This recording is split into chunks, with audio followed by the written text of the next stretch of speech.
Thank you for joining Wars of the Roses as we continue with Part 6, Typology and Symbology, from Facing the Sphinx by Marie L. Farrington. Chapter 5, Typology and Symbology. Theology is the box of Pandora, and if it is impossible to shut it, it is at least useful to inform men that this fatal box is open. Lord Bolingbroke. It is claimed by occultists that they possess 7 keys which unlock all the secret meanings contained in the sacred writings and ancient manuscripts the world at large possesses at present.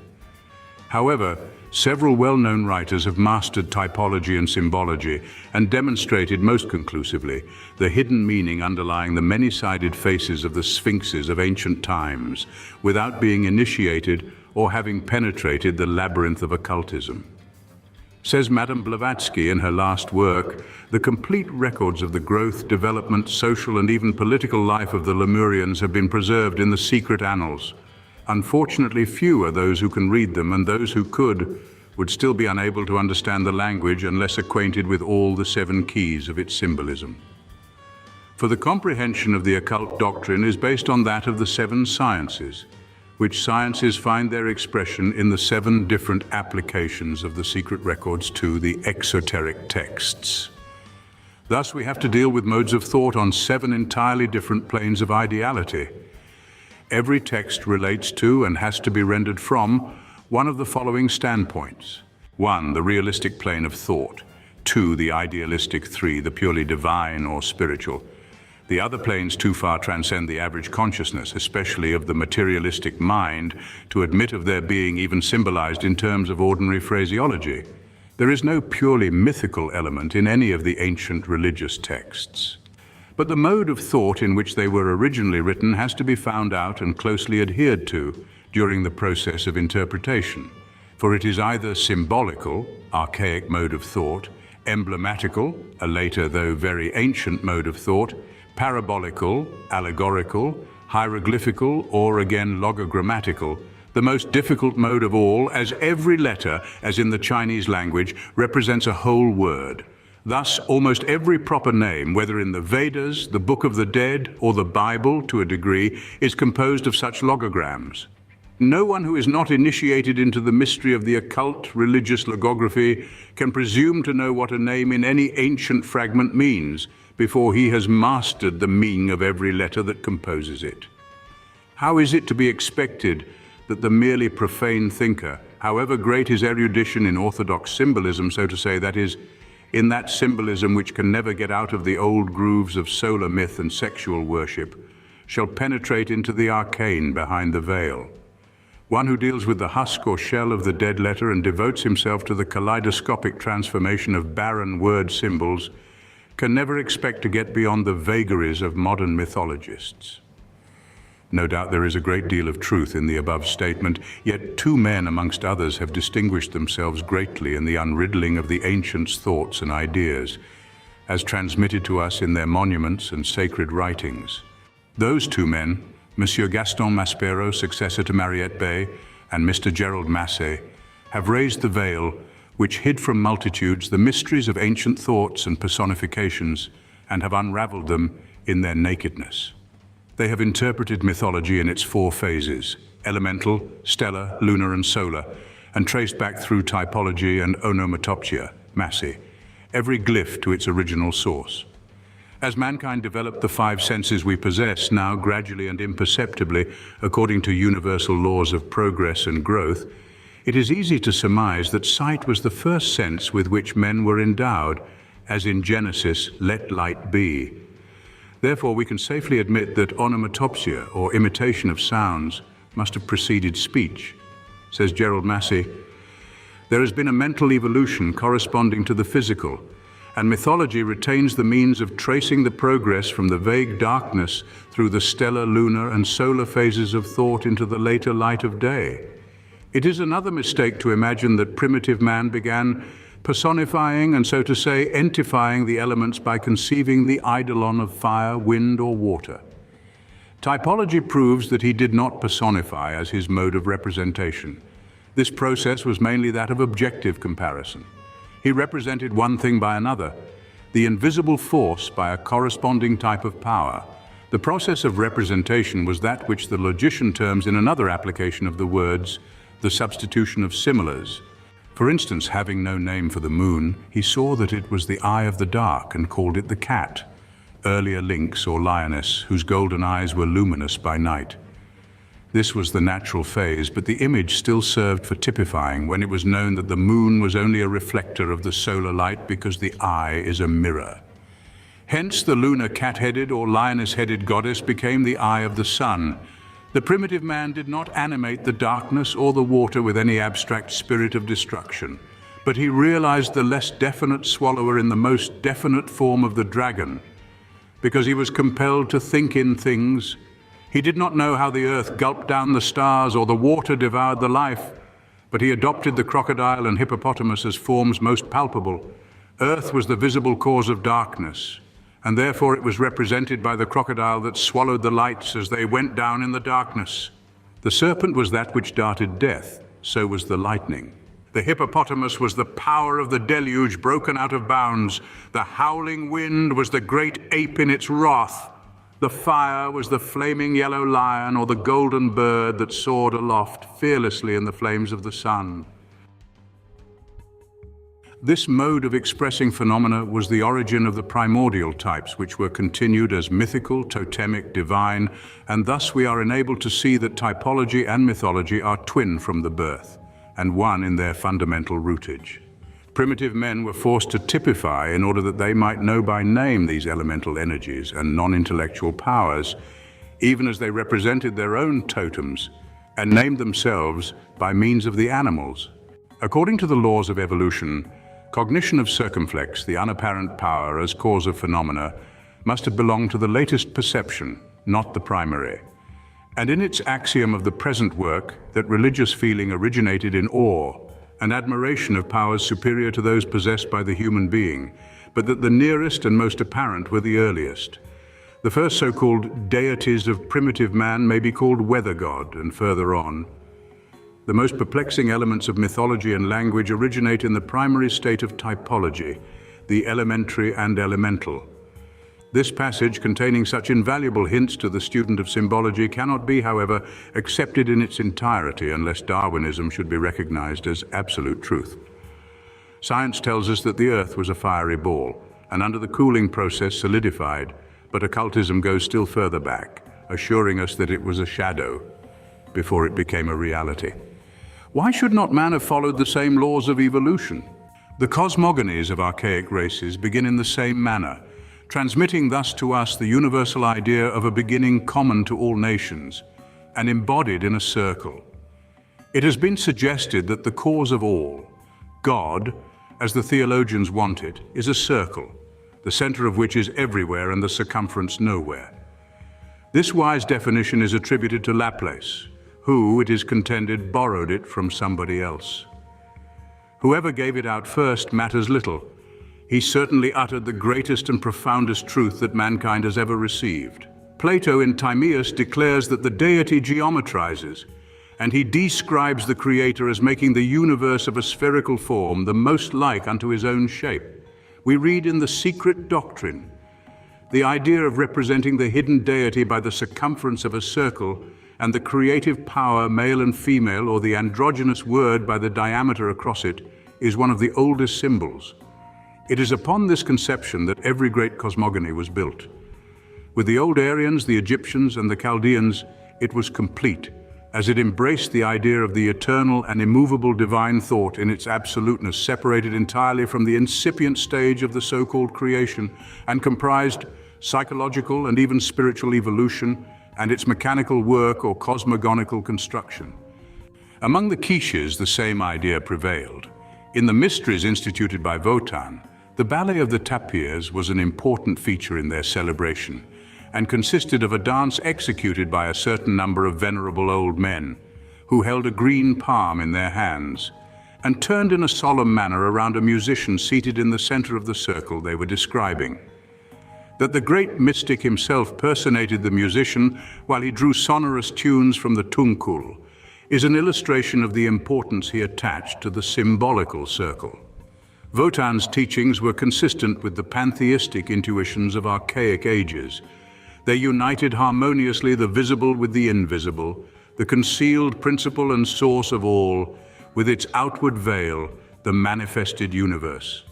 What a grand conception, and how small the anthropomorphic god of the descendants of the Quiches appears when compared with the glyph embodied in Wotan's realistic circle. The circle is the symbol of heaven. It is the perfected square, and the ancient philosophers always ascribed to it a mysterious and deep significance. It was essentially sacred to the initiates, who saw in it a perpetual, never-ceasing evolution, circling back in its incessant progress through eons of ages into its original status, absolute unity. It was the befitting emblem of life and immortality. Among the Hindus, the circle was represented by the Brahmanical golden egg from which emerges the creative deity. From the universal creed of the mundane egg comes our custom of exchanging Easter eggs in spring, the epoch of the renewal of life after the period of inaction, as during winter, though it must have originated after the more divine meaning of the circle had been forgotten, when it became the symbol of procreation, or rather begetting. The egg was sacred to Isis, thus the Egyptian priest never ate any egg on that account, but it was, as we have just stated, after the ideal thought had degenerated. For the egg, as well as the circle and the wheel, was the glyph of life and immortality, though it was degraded afterwards into an emblem of the generative matrix. However, the Egyptians preserved its primitive significance in the winged globe and the winged scarabaeus. The name of the latter is suggestive of the occult idea attached to it. It means to become, and refers to the rebirth of man as well as to his spiritual regeneration. It is the synthesis of human life in its successive becomings through the various peregrinations and reincarnations of progressive mankind. Astronomically, we find that the planets belonging to our own solar system are identified with certain signs. The circle and the cross predominate because they are all crosses of the circle.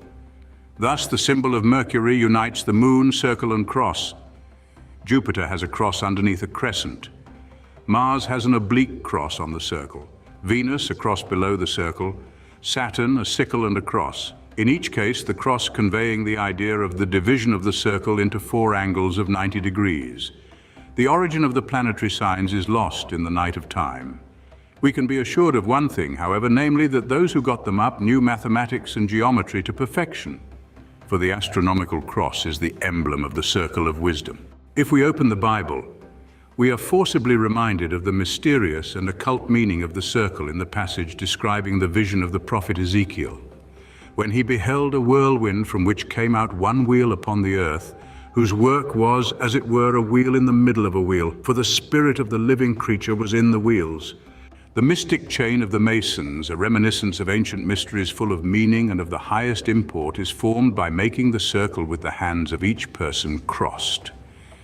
It derives all its significance from the cross and circle being figured at one and the same time, and as one and the same image, for the cross and the circle are so closely linked together that one cannot be interpreted without the other.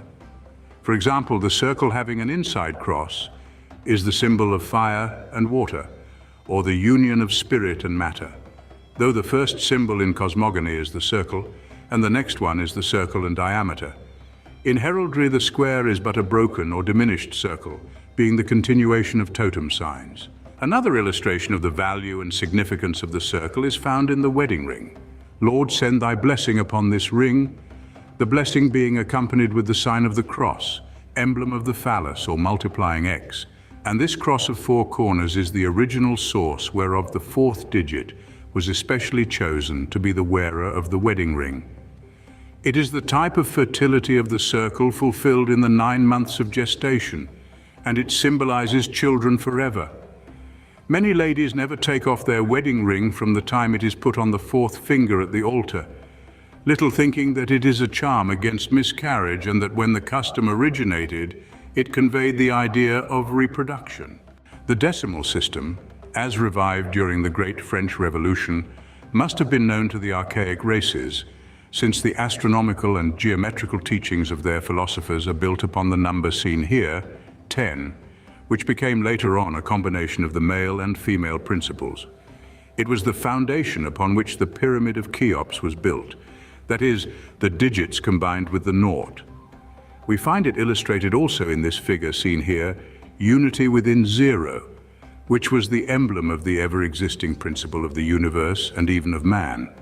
Such is the occult significance embodied in the Master Mason's grip, which is called also the strong grip of the lion's paw of the tribe of Judah, the joint number of the fingers of the two hands being synthesized in the mysterious number 10, 1 and a naught.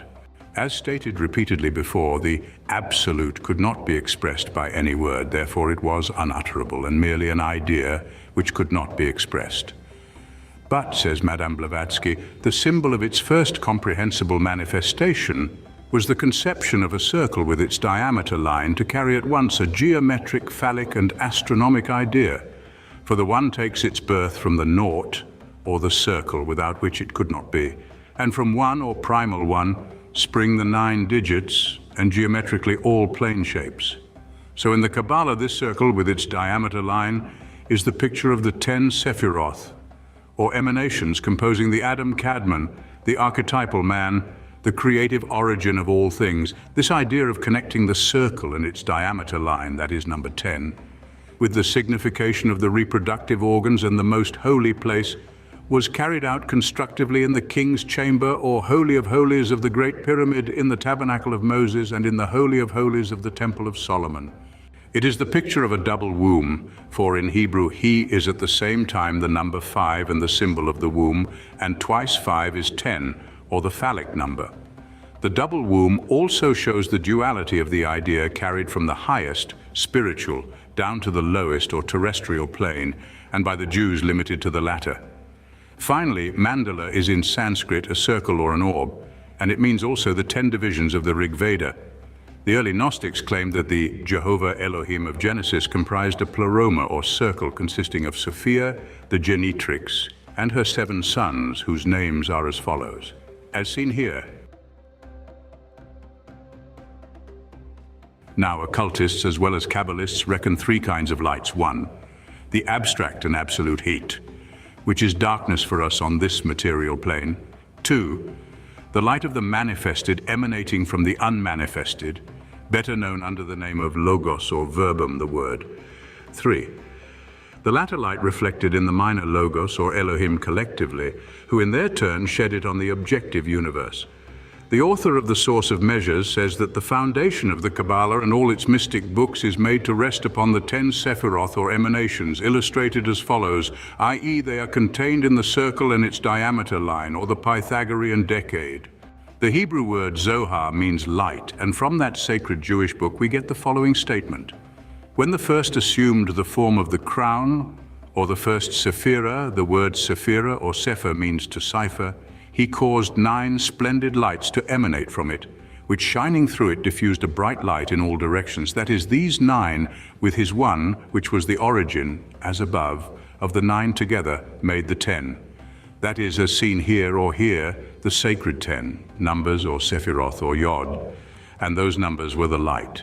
Just as in the Gospel of St. John, God, Alhim, 31,415 to 1, was that light, 20,612 to 6,561, by which light all things were made. Verse 1152 of the Greater Holy Assembly, Kabbalah, expresses again the same profound idea. We have learned that there were 10 companions who entered into the sod or mysterious assembly, and that 7 only came forth. This passage refers to the subjective and objective worlds synthesized in the circle and the line seen here, of which 7 pertain to the manifested universe. Thus, for the Gnostics, the visible and invisible cosmos was contained within.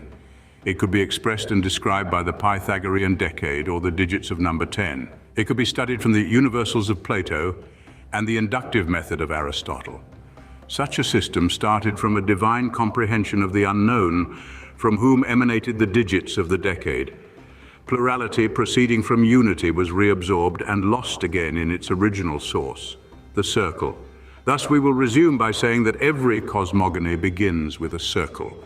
It is followed by a point, a triangle, a cube, up to 9, which is synthesized by the circle accompanied by 1 line or 10, or again the sum and key of every mystery contained in either the objective or subjective universe. Seen here, in occultism, the circle is also synonymous of thought, and the diameter or line is the glyph for word, while the union of both is expressive of life. And the earth was without form and void, and darkness was upon the face of the deep, and the Spirit of God moved upon the face of the waters. Genesis chapter 1. In natural Genesis, water is heaven, as the water above, and it is rendered by the circle, beginning of all cosmogony, even of the Jewish text describing the evolution of cosmos after its long rest in the eternal bosom of Ein Sof, or Brahm. The tetragrammaton of the Western Kabbalists is number 10. It is also personified by the circle, the pillar, the male and female Jehovah, and it is Pythagoras' tetractys because it is composed of 10 dots arranged triangularly in 4 rows. As seen here, the dance performed by King David was the circle dance. So was the circle described by the ancients in the sacred ballad of the tapirs of Huehuetan, which was part of the mysteries instituted by Wotan. In this case, as in the former, it was intended to denote the motion of the planets around the sun, thus conveying an astronomical imagery besides the occult interpretation, though Michal's taunt and the king's reply expressed the conception of a lower stage of symbolism, as seen here. It is claimed by many authors that the zodiac consisted at first only of 10 signs, before the splitting up of Virgo-Scorpio. This hypothesis would allow occultism to connect the zodiacal divisions with the Kabbalistic Sephiroth, who were 9 and 10 when added to the crown or sephira, the emanative principle. From this theory was derived the Pythagorean decade. It was composed of 3 trinities with the one source of all. It represents the whole cosmos, and was written upon the heavens in indelible letters, as the primitive 10 signs of the zodiac, corresponding to the demiurgus and his 9 assistants. Thank you for watching, and please don't forget to share, like, subscribe and comment, and if you can, please consider donating to Wars of the Roses. Links to PayPal and Patreon are in the description. Thank you so very much.